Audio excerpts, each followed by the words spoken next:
À Roulin, la place du marché se refait une beauté. Le chantier de requalification vient de commencer, il devrait durer jusqu'au mois de mai.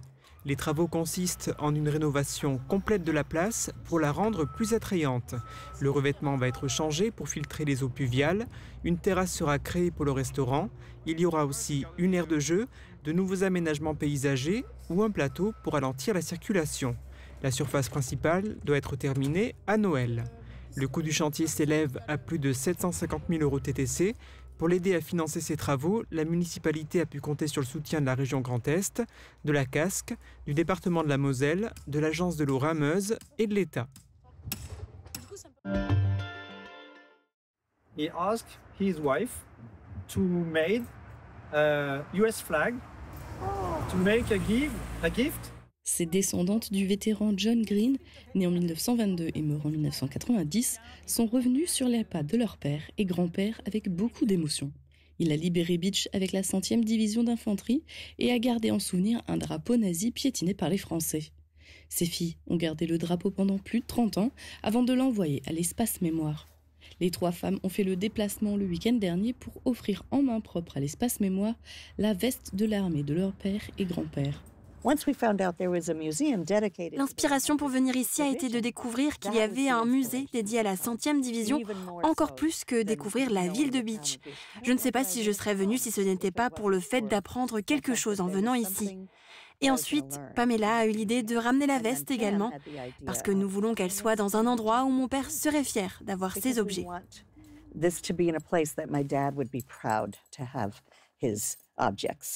Elles ont appris beaucoup de choses durant leur séjour à Beach. Leur ennemi numéro 1 était en fait la neige, le froid et le gel. Et ils rampaient dans des tunnels, des tranchées, dans des températures négatives. Les histoires de mon père disant comment il fallait boire de l'eau depuis son casque deviennent réelles quand vous êtes au milieu de la forêt et que vous voyez les conditions dans lesquelles les soldats vivaient.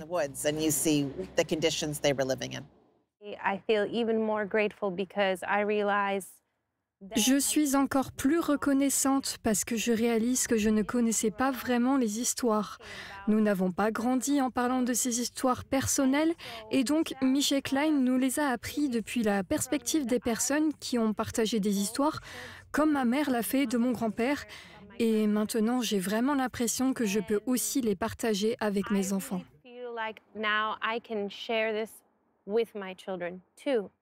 Michel Klein leur a fait découvrir certains lieux de combat autour de Beach ainsi que la ville à travers des photos d'époque.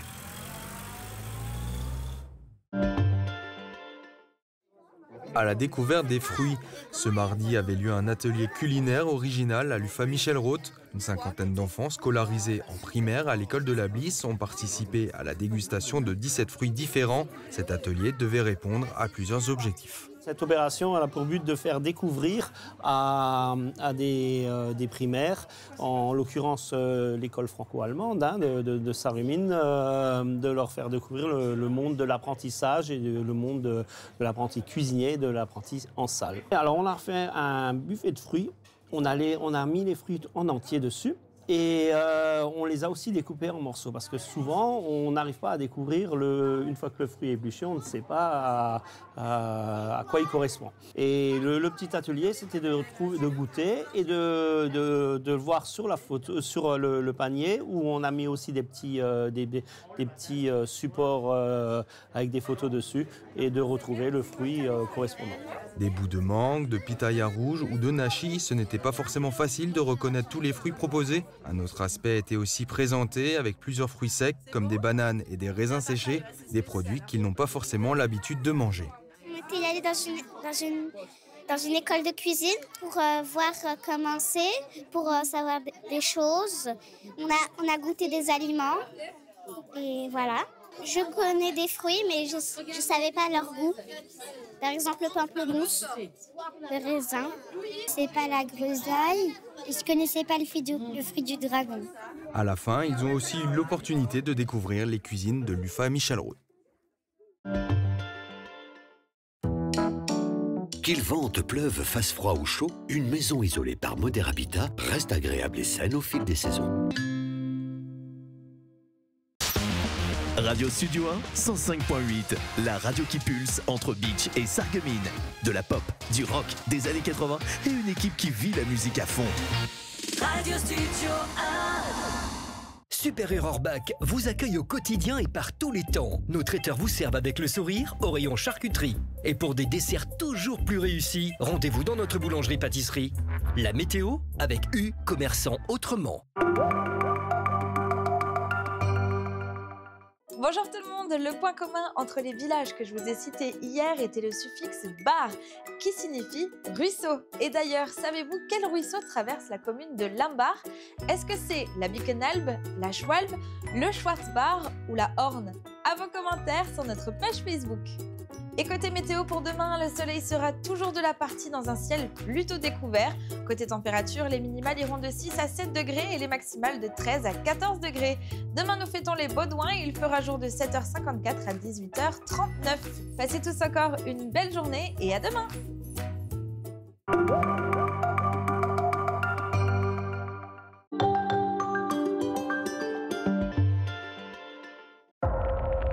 Le vaccin ROF24. Virus ROF24 s'est déclaré. Monsieur le roi, propagé dans nos ruralités.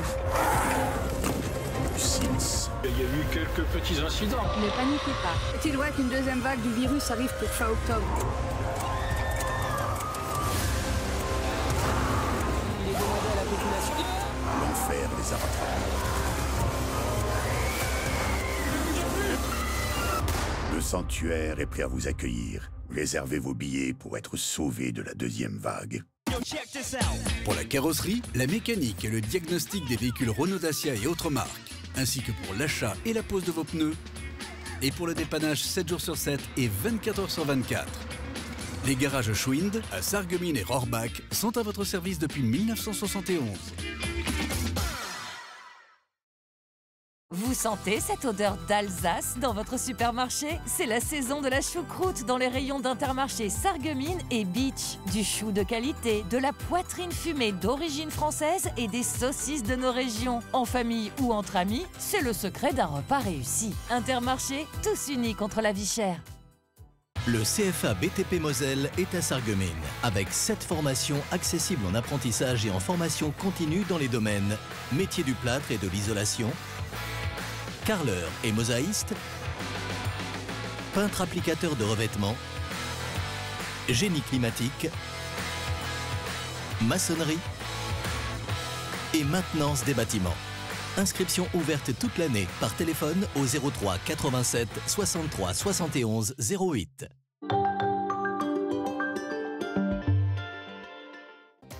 35 ans après la réunification, la Sarre célèbre aussi les 70 ans de son rattachement à l'Allemagne. Un double anniversaire pour ce territoire entre la France et l'Allemagne au cœur de l'Europe. Au Historisches Museum Saar, on remonte le fil de l'histoire. Entre archives en noir et blanc et photos d'aujourd'hui, ce petit territoire frontalier aux portes de la Moselle se raconte et se réinvente. Une page d'histoire à ouvrir ensemble cette semaine dans l'émission Grenzenlos.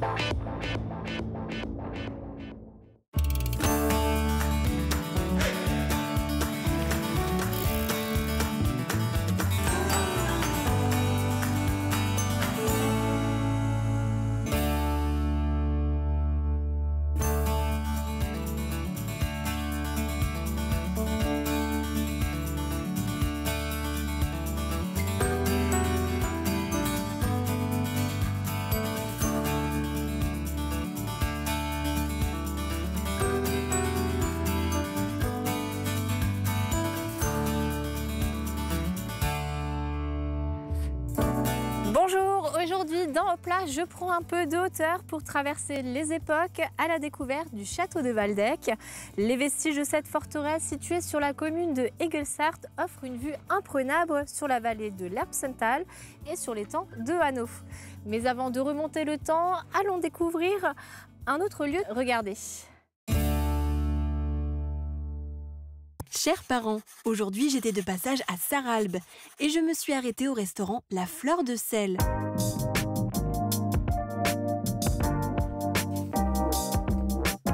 Cela fait 17 ans que Vincent Letzer a repris cet établissement. Originaire de Suisse, il souhaitait s'installer dans le Grand Est. Il a découvert ce restaurant en vente à Sarralbe et ça a été le coup de cœur.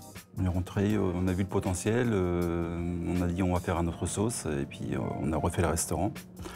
Et donc voilà ce que ça a donné. Voilà, 17 ans après.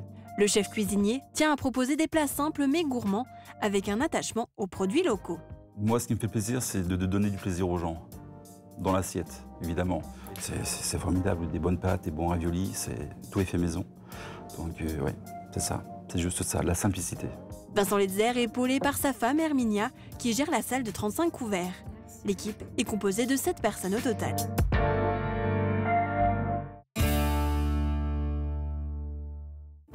Bonjour Joël Beck. Bonjour. Merci d'avoir accepté mon invitation. Alors tu as un visage familier de notre télévision puisque tu es l'expert histoire de Mosaïque, si je puis dire, parce que tu as participé à plusieurs de nos émissions. Tout à fait. Je t'ai connu à la télé en plus avant de te rencontrer en chair et en os. Quelle belle occasion cette fois-ci. N'est-ce pas? Alors tu es président de la Chale, secteur Pays de Bitche. Donc c'est la Société historique et archéologique de la Lorraine. Est-ce que tu peux m'en dire un petit peu plus? Donc en fait j'ai une double casquette, puisque je suis président de la Société d'histoire et d'archéologie de la Lorraine. D'accord.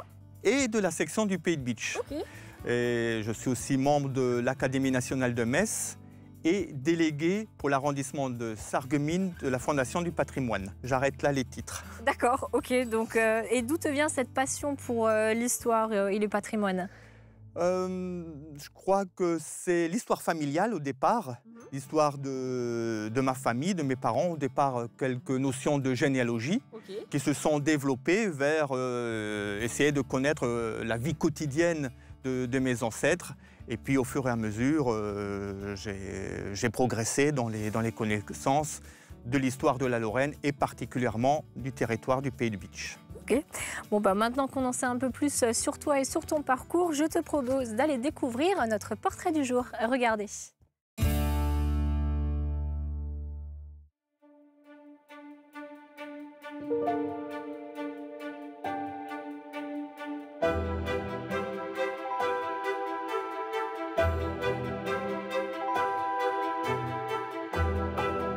Alors, je viens de Meisenthal, donc dans le Pays de Bitche, pas très loin. Je suis né à Ingwiller en Alsace, donc on va dire j'ai un peu les deux casquettes. Très jeune, on a eu accès à un jeu vidéo par notre père, Age of Mythology. Et donc voilà, c'est un peu, je pense, la porte d'entrée vers l'histoire, là plutôt grecque, plutôt antique, mais de l'histoire en général, avec les mythologies. Mais après, le contexte familial, ma mère est institutrice, donc cela aussi nous a aidé un petit peu à avoir peut-être une culture un petit peu plus grande, un peu plus facilitée, je ne sais pas trop. Passion de l'histoire dès le plus jeune âge, ça c'est certain. Après, à ce métier-là, c'est parce que quand j'ai fait mes études d'histoire à Strasbourg, licence d'histoire puis un master d'histoire à Mulhouse, je n'ai pas voulu faire, on va dire, professeur des écoles. Et donc, je me suis orienté vers le métier d'archiviste qui me permettait de rester au plus propre, on va dire au plus près des sources originales de l'histoire et le côté intime, en fait, avec les archives qui m'a vraiment plu et marqué lors de mes études. Alors, quand j'étais petit, c'était plus la notion de la grandeur, des époques différentes, vivre de manière différente, surtout les bâtiments aussi, les pyramides, c'est quand même quelque chose qui serait vraiment fantastique. Après, maintenant, en étant plus grand, c'est aussi le côté, dans le passé, c'était des gens comme nous, avec les mêmes réflexions, avec les mêmes préoccupations. Je vois très bien quand je consulte les anciennes délibérations du conseil municipal d'ici. Voilà, c'est les mêmes interjections, franchement, c'est les mêmes. Je suis sur Terre à un moment donné, je ne suis pas le premier, je ne serai pas le dernier. Et c'est se dire que voilà, on peut peut-être laisser une trace aussi dans l'histoire en étant archiviste, en aidant à la préservation du passé. D'un point de vue local, on retrouve de toute manière des pistes d'accès et de compréhension, des clés de compréhension pour la grande histoire. Pour le public, je mets en consultation les documents qu'il demande, archives publiques comme archives privées que nous possédons quand même. Et pour mes collègues en mairie, là justement, j'assure la réception des archives publiques qu'ils produisent pour en garantir la conservation pérenne. Donc un travail de mémoire, oui. Pourquoi? Parce qu'on a quand même pas mal d'archives ici. On en a quelques, je crois, 2, et quelques kilomètres d'archives linéaires. Prenez 1 kilomètre, c'est voilà, beaucoup de mémoire quand même. Et on remonte jusqu'à environ 1600. Et donc là aussi, moi ça me fait plus rien, mais j'aime toujours aussi montrer lors des journées de portes ouvertes, tenir un ouvrage il y a plus de 200 ans. Voilà, on ressent aussi quelque chose de, On a une certaine déférence devant cette pièce de l'histoire qui a peut-être 4 fois notre âge, mais qui raconte en quelque chose, qui a encore la trace de quelqu'un qui a pu prendre le temps d'écrire à l'intérieur. Moi, d'un point de vue personnel, je fais du coup de la veille sur tout ce qui est IA, tout ce qui est évolution du métier d'archiviste, puisque forcément, il y aura des modifications. Après, à voir si elles seront fatales pour le métier, ce que je ne pense pas. J'essaie de me dire que chaque jour, je dois me trouver, on va dire, une raison de continuer à faire des efforts. J'essaie toujours d'être le meilleur de ce que je voudrais être, de ce que je veux, on va dire, montrer aux autres aussi, à mes proches, à n'importe qui. Je me dis qu'on est tous fraternels, d'un certain point de vue, on est tous mortels aussi. Donc pourquoi faire le mal quand on peut faire le bien? Et toujours se donner au maximum de ses capacités pour, on va dire, ses objectifs personnels et les objectifs, on va dire, aussi humains.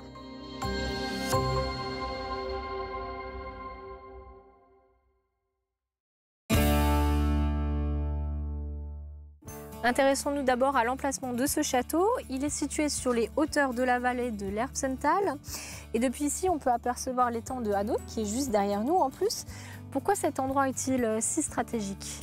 Donc nous sommes aux confins de la Lorraine, encore aujourd'hui, mais déjà à l'époque médiévale, en limite de frontière avec l'Alsace et le Palatinat.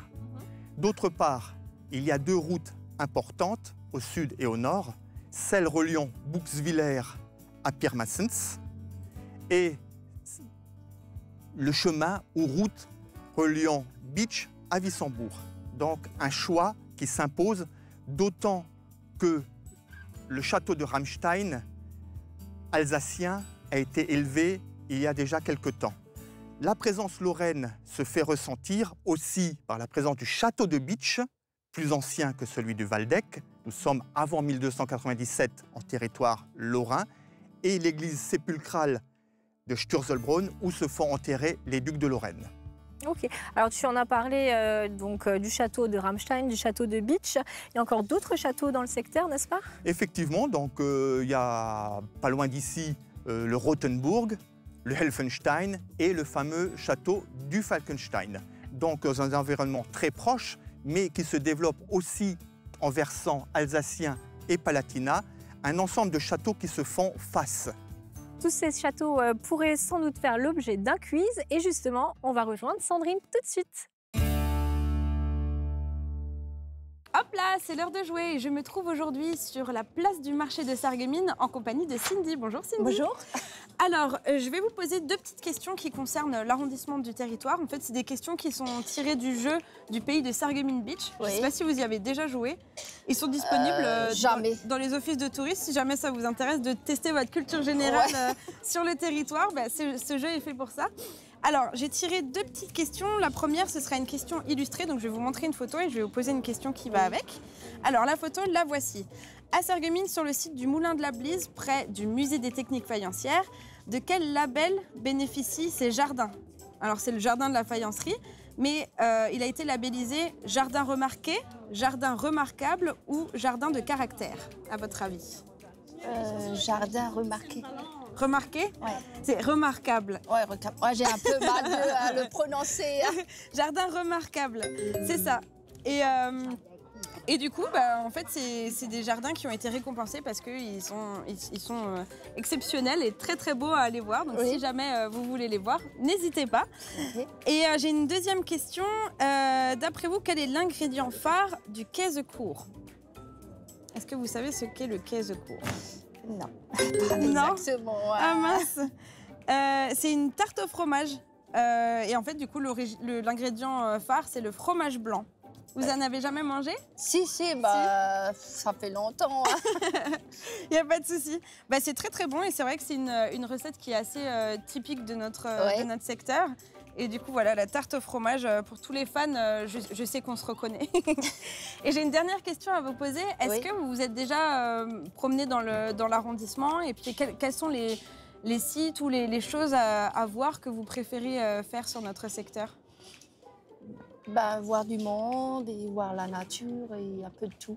C'est vrai qu'on a de quoi faire ici sur le secteur. Et puis là, vous profitez du marché pour ça, du coup, aujourd'hui? Moi, plutôt la passion, c'est la pêche. Ah oui? Ah ben on a pas mal d'étangs de pêche aussi sur notre, sur notre parce secteur. que j'adore ça. C'est mon hobby et mon vélo. Hein. C'est vrai? Ah bah super. Eh ben j'invite tous les fans de pêche aussi à aller profiter des étangs parce que c'est vrai qu'il y en a beaucoup chez nous. Eh ben super. Merci beaucoup d'avoir participé. Bah, je vous souhaite bon après-midi. À merci. J'espère que vous avez passé un bon moment. Et vous aussi derrière votre écran. Et puis je vous dis à la semaine prochaine. À bientôt. Alors de quand date ce château et par qui a-t-il été construit? Donc on n'a pas de date exacte, mais on peut penser qu'il a été construit par le duc de Lorraine, Ferry III, avant 1297. 1297, la seigneurie de Bitche passe sous domination par échange au comte de Deux-Ponts. Et par qui a-t-il été occupé alors au fil des années? Donc on passe sous la seigneurie de le comte de Deux-Ponts Bitche, qui va se partager le château avec les Lichtenberg. Après, on a une première mention sous domination des Kirkel, de la famille Kirkel, des nobles Kirkel. Et on connaît bien ce personnage de Conrad de Kirkel, puisqu'il a emprisonné sur ce site l'évêque de Strasbourg. Est-ce que tu peux me parler de cette histoire justement? Donc nous sommes en septembre 1337 et il y a une opposition entre deux camps sur l'investiture du nouvel évêque de Strasbourg. Conrad de Kirkel a choisi son camp. Il s'empare de l'évêque de Strasbourg, le conduit ici et l'emprisonne pendant 16 semaines avant résolution de l'affaire. Alors pourquoi ce château est-il dans cet état maintenant? Au fil des siècles, les familles Lichtenberg, comtes de Zweibrücken-Bitche, se partagent le château. On voit bien d'ailleurs les trois parties. Et donc les Deux-Ponts-Bitche, le comte Jacques, 1570, il décède. Ça reste dans la famille Deux-Ponts-Bitche à Hanau.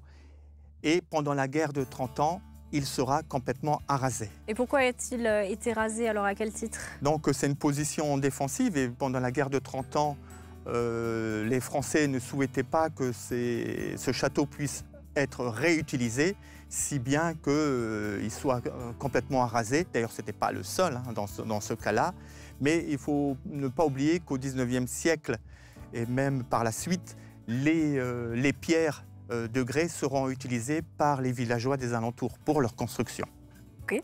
Bon, je te propose maintenant de nous replonger dans la Lorraine de 1905. Un ouvrage réunit des photos de cette époque et dévoile la région telle qu'elle était alors. Certains châteaux y sont également représentés, à découvrir à la médiathèque communautaire de Sarreguemines. Regardez. Trouvé presque par hasard chez un bouquiniste messin, ce livre est un témoin de son temps. Sarreguemines, Forbach ou Bitche, les monuments et châteaux de la région sont immortalisés tels qu'ils étaient en 1905. Comment la ville de Metz a été transformée en ce début de XXe siècle, les photos nous offrent des perspectives oubliées. Les dernières traces moyenâgeuses au pied de la cathédrale Saint-Étienne, les grands travaux quartier-gare ou les fouilles archéologiques des arènes que le Kaiser en personne avait visitées. C'est un ouvrage de mémoire où chaque page est une découverte. Si vous l'ouvrez, prenez garde, vous risquez de ne pas pouvoir le refermer.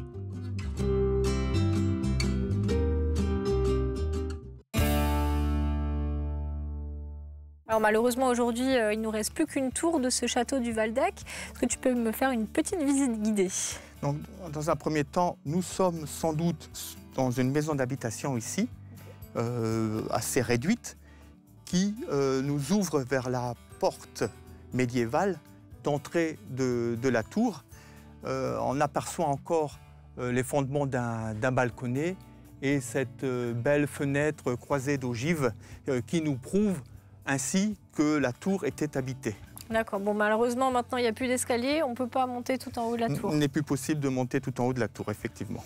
Nous sommes à présent à l'une des extrémités du château, donc à travers le chemin d'accès, sur cette barrière rocheuse très longue, divisée en plusieurs parties, par lesquelles on accède grâce à ce système de marche.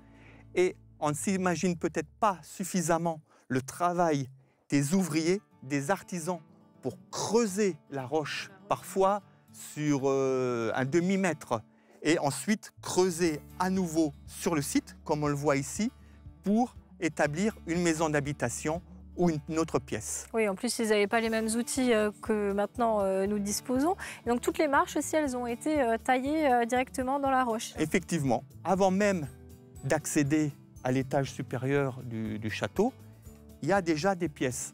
On voit une première pièce, un produit réduit, on peut dire ça, creusé à nouveau dans la roche, avec l'intérêt qu'on trouve ici, c'est notamment cette petite niche. Qui servait à quoi alors cette niche? Donc c'est peut-être une lampe ou un objet religieux. Ok. Et donc ce réduit, c'était quoi? C'était un espace de stockage ou Ça peut être soit un espace de stockage, soit un dépôt d'armes ou un lieu de repos. Okay. Celui-ci est assez grand, bien plus grand que celui qu'on va voir prochainement. Et l'encadrement en métal qu'il y a autour, je suppose que c'est pas d'époque. Oui, c'est pas d'époque. En fait, c'est simplement pour consolider la roche, pour éviter tout risque d'effondrement. Ici, nous sommes à la moitié de l'ensemble du château et on peut voir deux beaux pans de murs encore sur place sur 2 étages. Alors, avec un encadrement de fenêtres, c'est ça? Tout à fait. Donc ça, c'est le 2e étage qu'on voit ici. Oui. Alors ici, c'est très broussailleux, mais en dessous, tu m'as dit qu'il se cachait quelque chose. Oui, effectivement, donc la végétation cache 2 cuves dont la fonction n'est pas définie exactement. Donc sans doute que des spécialistes comme Nicolas Mingus ou Eric Streif, le vice-président de la Chale du Pays de Bitche, pourraient nous donner des informations, mais c'est toujours à l'étude. On retrouve aussi mais on retrouve ces cuves dans d'autres châteaux. Voilà, il y a des études en cours qui essaient de déterminer leur emploi. Alors, à ces heures de gloire, comment était le château? Est-ce qu'on peut se l'imaginer un petit peu? Alors, Christophe Carmona a procédé à une reconstitution que voici. Donc, on voit que le château était quand même imposant. Ah oui, donc ça s'étend vraiment sur l'ensemble du rocher. On retrouve bien les 3 parties. Oui. Et on retrouve par contre ici, je ne sais pas si l'idée est exacte, d'un pont reliant les 2 dernières extrémités. Donc ce qu'on voit là, oui. Et la partie où nous sommes ici. Voilà, peut-être, mais donc ce qui est sûr, c'est qu'il y avait un escalier en bas pour pouvoir y accéder. Et là, je vois, c'est un pont-levis. Oui, c'est un pont-levis tout en bas du château, entouré d'une palissade, puisqu'il y avait souvent une basse-cour en bas, et puis le pont-levis permettant de contrôler les arrivées sur le château. Ce château qui est un symbole encore aujourd'hui au Pays de Bitche. Il y a eu de nombreuses gravures, à part la reconstitution de Christophe Carmona, comme on le voit ici au XIXe siècle, où on a encore la tour telle qu'on peut l'observer. Des centaines d'années. Exactement. J'ai moi-même encore une peinture du début du siècle dernier d'une grande artiste. D'accord. Bon, moi, le Moyen-Âge, ça m'évoque de grands banquets. J'imagine des seigneurs chassant dans la forêt environnante avant de déguster sanglier et perdrix. Est-ce que j'ai beaucoup trop d'imagination ou on peut s'imaginer que c'est ce qui se passait ici? Naturellement, ça existait ici. Les seigneurs ne résidaient sans doute pas tout le temps ici. Ils avaient d'autres châteaux ou maisons bourgeoises dans les grandes villes, mais ils ont demeuré ici, suivis de leur cour, entre guillemets. Mais la particularité aussi de ces châteaux, c'est qu'il y avait les chevaliers brigands. C'est-à-dire qu'au milieu du Moyen-Âge, juste avant la Renaissance, il y avait ces chevaliers qui, plutôt que de protéger la population et les voyageurs, les rançonnaient. D'accord, ok, ils les volaient. C'était les Robin des Bois, mais dans l'autre sens alors. Effectivement, c'était courant parce qu'il y avait un délitement sans doute du pouvoir ducal et des comtes de Palm Beach, si bien qu'ils ont pris une certaine autonomie, indépendance, et donc il y a toute cette spécificité liée à nos châteaux des Vosges du Nord, mais aussi beaucoup de légendes. Alors, je te parlais de sanglier juste avant, on va découvrir ce qu'on nous propose en cuisine tout de suite. Hello, hello! Aujourd'hui, on va se retrouver pour un gâteau d'automne aux pommes, aux noix et au chocolat. Pour cette recette, il vous faudra 250 g de farine et un sachet de levure chimique, 180 g de sucre, 50 g de chocolat, 3 pommes que j'ai fait macérer dans 3 cuillères à soupe de rhum, un petit verre d'huile, un sachet de sucre vanillé, 4 œufs et 50 g de noix. Pour commencer, on va mélanger le sucre vanillé et les œufs.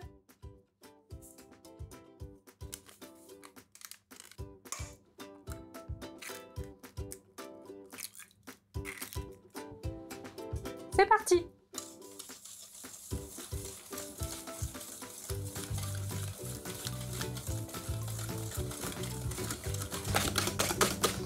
Maintenant, on va pouvoir ajouter la farine.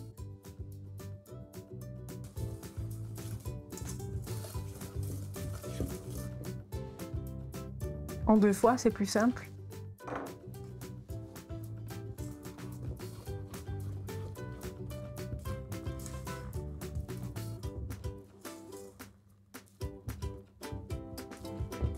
On commence à rajouter l'huile.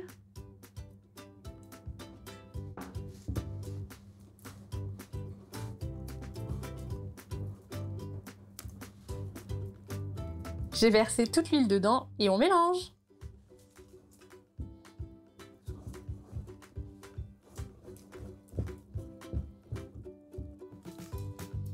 On va rajouter les pommes. On rajoute les noix, le chocolat et on mélange.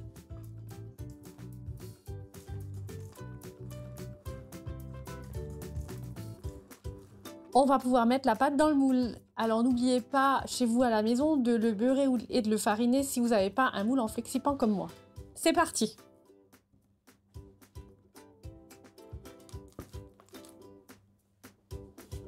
Et hop là, ça part au four 45 minutes à 190 degrés.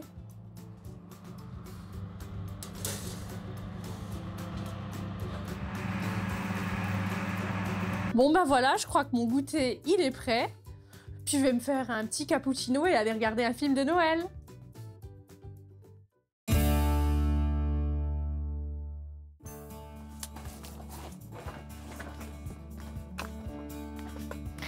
Autour de chaque édifice ancien circulent des légendes. Quelle est celle du château de Waldeck? Il y a plusieurs légendes sur le château de Waldeck, mais on a une que j'ai retenue. Donc nous sommes au Moyen-Âge, et il y a le chevalier des lieux, le seigneur du château de Waldeck, qui avait promis d'aller en croisade. Mais il se trouve qu'il tombe amoureux d'une jeune paysanne montée sur un beau cheval. Aujourd'hui, ce serait une journaliste sur un beau vélo. Pour essayer de reconstitution d'époque. Et donc, à partir de là, il ne va pas à la croisade. Au contraire, il veut donner une grande fête aux habitants du secteur avec des mets précieux comme des perdrix. Des perdrix, oui. En abondance, on festoie. C'est vraiment, parbleu, une fête des plus belles qu'on a données sur les secteurs. Quand apparaît un homme en noir, on pense que c'est le diable, qui dit « Ah, c'est la plus belle croisade qu'il m'ait permis de voir. À l'instant, je vais vous apprendre à nager jusqu'aux rives de l'enfer. » Et à ce moment-là, un grand rocher tombe du château à l'emplacement de l'étang du Waldeck où se tenait la fête, et l'eau commence à monter et l'ensemble des gens fuient pour éviter la noyade. Et c'est comme ça qu'est né l'étang du Waldeck. Exactement, bien que la vérité m'oblige à dire que ce sont les moines de Sturzelbrunn qui ont une autorisation des seigneurs de Waldeck pour établir un étang à poissons. D'accord, c'est moins joli comme histoire, ça. Certainement. Alors toi, je sais que tu travailles à Paris, tu habites à proximité, mais tu es originaire du Pays de Bitche. Oui. De quelle commune exactement? Rohrbach-les-Bitches. Ok. Alors, est-ce que tu parles le platt? En partie. Est-ce que tu as une expression Disons, ich bin Pariser jetzt. Ah, mince. Bon, ben, je vais te faire découvrir tout de suite une expression en platt. Est-ce que vous arrivez à lire ça à haute voix? Al will si alt ver awir kiner will alt sin. Est-ce que vous avez une idée de ce que ça peut vouloir dire en français? Pas du tout. Ça me dit... Non, ça me dit rien. Peut-être si je veux un verre, la première phrase. Et la fin, non, je sais pas. Waouh, mais ça c'est en allemand, ça. C'est en plate. Plate. Essayez voir. Oh, all will, si halt wäre, auver, Kinder, will, alt, sin. Est-ce que vous avez une idée de ce que ça peut vouloir dire en français? Non. Alors, pas du tout. Hein. Est-ce que vous avez une idée de ce que ça peut vouloir dire? Ah non, je parle ni le patois ni l'allemand. Hein. ALFS, Altwer, wow, Auer, Kenner. Alle will es alt wäre, aber Kenner wird alt sind. Et qu'est-ce que ça veut dire en français? Ça veut dire que tout le monde veut devenir vieux, mais personne ne veut être vieux. Exactement. Bravo. Bah oui, hein. Sarreguemines, hein. Ça c'est pas mal. Hein? Non, ça c'est... Ah, ça veut dire ça? Ah ben ça c'est bien. All will es alt wäre, aber keiner will alt sein. Et qu'est-ce que ça veut dire en français? Tout le monde veut devenir vieux, mais ne veut pas vieillir. J'enseigne le Platt quand même. Merci beaucoup. Aber das ist richtig. Ich will auch nicht alt werden und bin schon alt.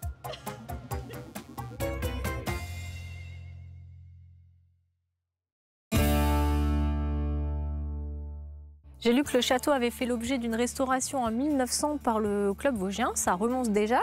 Est-ce que depuis, il y a eu d'autres choses qui ont été faites? Effectivement, puisque entre 1999 et de souvenir 2012, le château était interdit à la visite. Donc il a fallu attendre 2013 et un investissement considérable de sécurisation via des marches, via des belles rambardes, des belles rambardes de protection pour une somme d'environ 1 demi-million d'euros. Ah oui, donc c'est un sacré investissement. C'est un sacré investissement, mais qui permet la visite, notamment des touristes présents à l'étang de Hanau, de venir voir ce château qui est monument historique depuis 1930 quand même. Ok, d'accord. Et bon, après, c'est quand même assez rude hein, pour monter, donc il faut quand même être un minimum en forme physiquement. Hein. Effectivement, tous les châteaux en général sont construits au-dessus des rochers, en hauteur, hein, pour les positions défensives, donc ça grimpe un peu. Alors en parlant de club vosgien, il a de très belles randonnées dans le secteur, notamment une, c'est le sentier de l'excellence autour des châteaux du Waldeck et de Falkelsheim. Tu les as déjà fait toi? Oui, effectivement, parce que les châteaux sont accessibles sur quelques kilomètres, donc on peut les faire en une journée. Mais après, pour ceux qui désirent aller plus loin, il y a ce fameux GR hein, qui passe ici et qui va jusqu'en Alsace. Bon, nous, tout de suite, là, on ne va pas y aller. Mais c'est grâce à des associations comme la Chale et le Club Vosgien que notre patrimoine local est préservé. Merci à vous et puis merci à eux. Découvrons maintenant une autre association du secteur.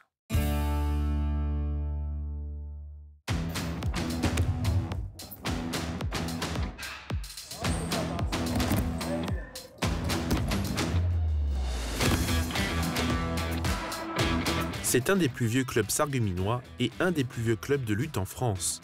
Un peu plus de 250 membres font partie aujourd'hui du club de lutte de Sarreguemines.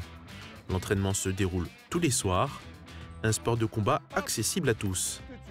Éric Sirk est entraîneur au club depuis plus de 30 ans. C'est un sport de combat, un sport noble, justement, où avant tout, c'est l'esprit vraiment de convivialité, l'esprit d'entraide. Le club dispose d'une école pour les tout jeunes, 70 enfants y sont inscrits, une première étape pour les faire entrer dans le monde de la lutte. C'est hyper important que les enfants, quand ils arrivent, on s'amuse. Le jeu, par le jeu, j'arrive à vraiment les faire progresser et les mettre à l'aise. Une fois que les enfants sont vraiment heureux et qu'ils aient la motivation, tout va tout seul. Pour l'entraînement des plus âgés, la séance se concentre sur un travail technique et de perfectionnement. Le club, dans son histoire, a un palmarès sportif international et national riche, avec des lutteurs qui se démarquent aux Jeux Olympiques, aux Championnats d'Europe et du monde. Le club est aussi 8 fois champion de France par équipe. C'est familial avant tout, c'est hyper important parce qu'on y tient. Et de l'autre côté, c'est un esprit aussi compétiteur Comme on a une élite et ça donne vraiment envie à toute cette jeunesse d'arriver au plus haut niveau. Voilà, moi, de voir le sourire de ces jeunes, de pouvoir leur transmettre, c'est mon plus grand bonheur. Et c'est de voir la réussite de ces enfants, que ce soit au niveau sportif comme scolaire ou dans la vie de tous les jours. Pour la licence, elle varie de 70 € à 90 € en fonction de l'âge. Le club espère gagner un 9e titre au championnat de France de cette année.